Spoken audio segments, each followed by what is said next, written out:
Thanks for tuning in. This is Off the Bottoms Community with another video review. And today we're going to be taking a look at the new Transformers Generations Deluxe Class Armada Starscream. Now, what better way to follow up a review of the Supreme Stars than by showing the character that eventually becomes him, that being the Armada guy. Now, at BotCon, this was a figure that a lot of people really were very excited about. Me, like I said, I never watched Armada, so I can't really appreciate the character. So for me, I'm really just taking a look at this figure on the merits of the figure itself.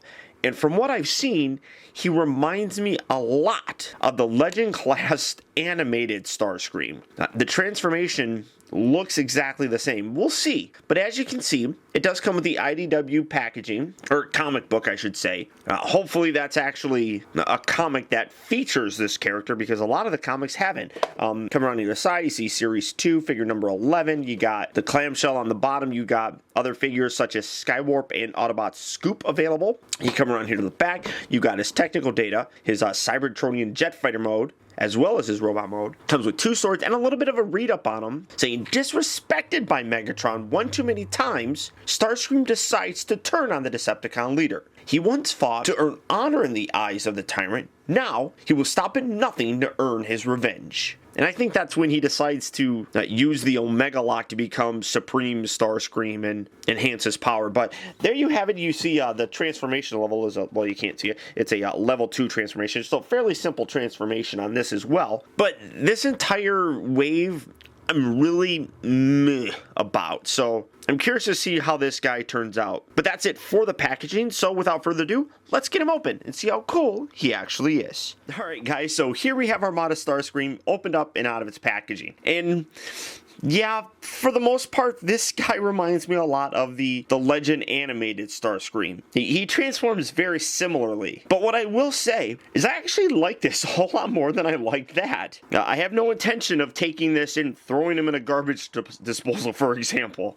Jet mode, he is a Cybertronian jet. You do see the landing gear. They are molded, they're not actual wheels, and again they fold back and it goes all the way, so, or at least the front one does, which annoys me. I don't like that on jets. It shouldn't do that. The other thing that it has is all these little ports. You got some here on his thruster bits here, and he's also got some on his forearms. I'm not 100% sure what those are for. None of his weapons really plug into it, so I don't know if that's something that's meant to maybe use with like the Minicon team. But we'll see when we take a look at that figure. But overall, I mean, the jet mode's not bad, but it does have a very similar transformation, as I mentioned, to that Legend figure. In his jet mode, these missiles do fire. They actually fire very well. I'm going to set it here, and then you just take the little flame-looking thruster thing and push it up, and it's a friction missile launching system, and it shoots really very well. It kind of almost looked like it disappeared in there, but they do shoot nicely. When you put them back in, you can see that you have to push it in, and it pushes the entire yellow section all the way in. So getting that in, and then giving it a full push all the way in. You got to get it all the way in, just like so, for the launching mechanism to work properly. But I mean, jet mode, it's not bad. You got some nice Decepticon logos there. Now in the comic book, he is shown in the comic book. He doesn't have a very prevalent role, but he is depicted as being the new leader of Cybertron, a duly elected leader of the planet. So kind of makes sense that he would eventually become King Starscream, I guess, but fairly nice. Now, like I said, the transformation's very similar. As you can see, the arms just kind of go along the side here, which is what that animated figure did. And then you got his legs that just flip out and they rotate around, much like that animated figure. And then the entire section just folds down, revealing his head and having this dangle down and look a lot like that animated figure. So to transform him, these little bits right here, they tab in. You've got a little hole section right underneath here that little peg will come down and tab into. So you want to make sure you take that out, just like so, and then take the legs, rotate them out. You can take this, tuck that in, and then rotate that around. Do that on this side as well. Tuck that in, rotate that around, and then the feet, fold these forward and fold out the heel. Do that on this side as well. and here you have his legs done. And again, very similar transformation. Just kind of loosen this up and take this. You want to take this little section here. This is a little different. This section here covers up his head. Fold this down and bring this down so that that's going to be along the back section here. So you fold that and there's the head. And like I said, very similar. You can rotate these little wings around and then fold this down. Now, one thing that's weird is you got these little cluster of holes right here. On the underside here, there are two little pegs. It's kind of hard to see. It looks like it would line up with those two bottom holes, but I can't get it to actually push in, but it does line up. So there's that. And then when you put that little piece down here, kind of keeps the head from drooping down too much. But there you have that. And then take the fists, rotate these out on both sides like so. Now the actual animate, or not the animation, but the packaging as well as the comic book likeness have them looking like this, but you got this sticking out. So that's kind of ugly. But you want to take this, and then you got a little square hole here that this little peg goes into. So you bend that, bring that down, peg that in. And here's the official instruction way of transforming Starscream.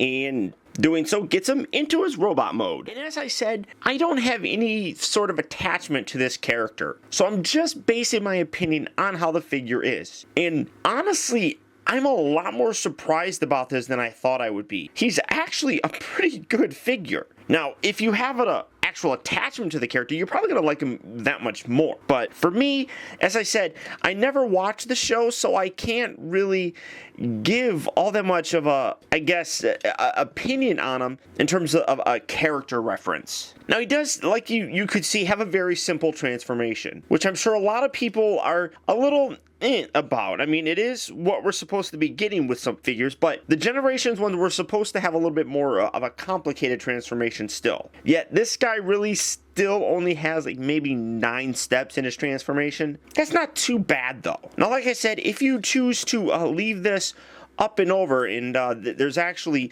little groove sections on his shoulders and little rectangular pegs that you cannot see, well, kind of sort of see them. You can peg that down, and this does give a more accurate look to how he appears in the artwork and stuff.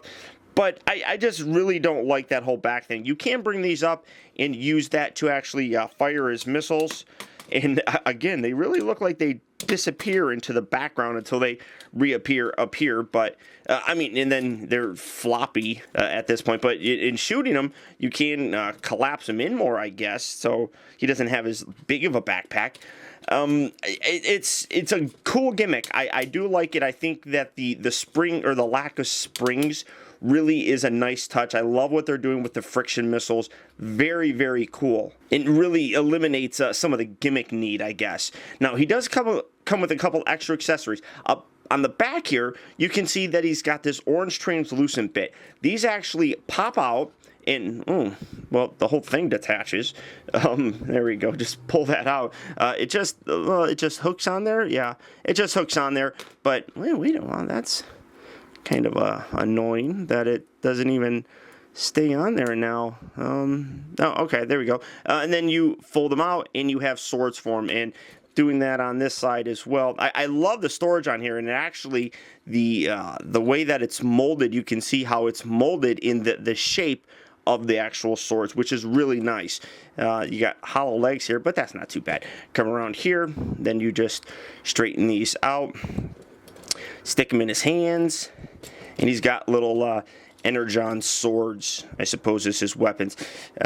Again, I don't know entirely why he would have swords. I don't get that, I guess. I didn't anticipate Starscream being somebody that would have swords. I guess I'd expect him more to have like cannons on his forearms than anything, but I don't know Why he comes with them, I don't know if that's the way that it is in the cartoons or in subsequent comic books, but you just tuck these back up, and there's actually a little hole here that you can push these in and collapse them, but it doesn't stay in all the way. But it doesn't seem necessary to be able to store these, so putting that back up there, and then there's a little rectangular peg right there, and then a hole through that actual sword. That's actually how you peg that in. So tuck that in, bring this up and around, give that a nice little push, and those stay in there. These little bits here are on ball joints, so you can position these kind of however you want, and this gives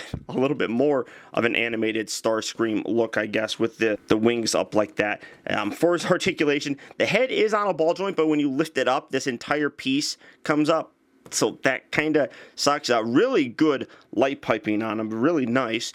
You got swivels here at the shoulders, and I love how when you actually lift these out, you have little bits here, these little yellow bits that come out and fill in that area. That's really cool. If you go all the way, you can see where it ends, but I do dig that.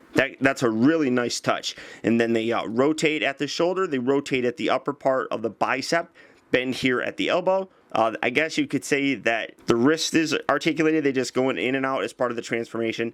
Nothing at the waist. The hips are on ball joints, though, so full range of motion there. They rotate here at the upper part of the thigh, bend at the knee, and then the feet move forward and back, and then you got the heel, so you can position them really however you want. Lots of articulation for some really good poses with them. I mean, just generally speaking, the figure is well done. And as I said, I'm fairly surprised that I actually ended up liking him. I really didn't think I would because, as I said, the transformation is very similar to that animated Legend figure, but this just pulls it off much nicer, and being a larger figure, I think really fits him. Now, for a size comparison, here he is next to the Classics version of Starscream, and as you can see, they're roughly the same height, but color gets dramatically different with this. He's a lot more of an orangish color as opposed to red, and then obviously you got the black bits, but still a very nice size comparison and nicely fits with other Deluxe figures. Now to transform them, it is again a very simple process. Just tuck these hands in, just like so. You're going to lift this all the way up, then fold this whole thing up and kind of fold this back, fold this up, tab these down as far as they'll go. You can rotate the wings or you can hold off on them. It really doesn't matter. Fold this back. This little section here actually will come up and tuck away or hide away his face, which is cool. You can take these feet, you're going to rotate them this way and like this, and take the heel, tuck it under, and then fold that back like so. So do that. Fold that on an angle, then bring these up inside here. Do that on this side as well. And they sort of peg together right here. You can see how there's three little grooves or three little deets right there, and there's two little deets there that just sort of rest together. They don't really do much, and then fold the wings all the way out if they haven't come out already by collapsing the legs in. Just rotate these wings around, rotate this down like so, fold this in, and then straighten this out. And again, like I said, you've got the little rectangular hole section on the underside of the wing that little tab right there is going to lock into. And when you do that, it kind of keeps the legs more locked into place. They can't slide outward. Whereas if you don't have this tabbed in, and that already tabbed in, getting this, rotate this out, it doesn't really lock it into place or anything. These bits don't do anything. So you really do need to rotate these and lock this arm up into the wings to lock those wheel or the legs into position.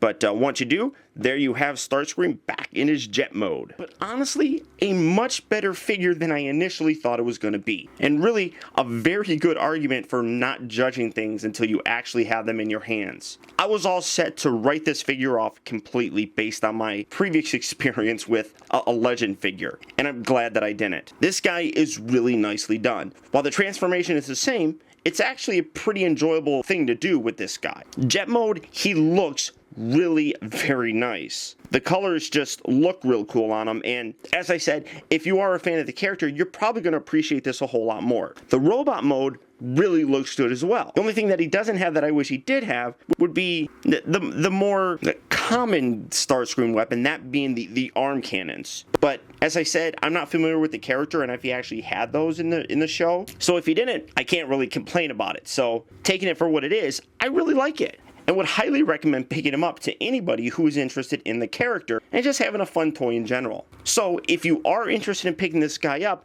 go ahead and click on the link down in the video description. You'll go to Big Bad Toy Store, where you can pick this guy up as well as the rest of the new generation figures and add them to your collection today. But beyond that, that's about it, guys. So once again, I want to thank you for tuning in. This has been Optibotimus. Keep in touch with me. Find our recent purchases as well as all upcoming video reviews all at facebook.com/TeamBotimus and by following me over on Twitter at twitter.com/Optibotimus. Also, don't forget to check out my new website at OptibotimusReviews.com. And if you like this review, don't forget to please rate, subscribe, and share this video. And until next time, I'll talk to you later.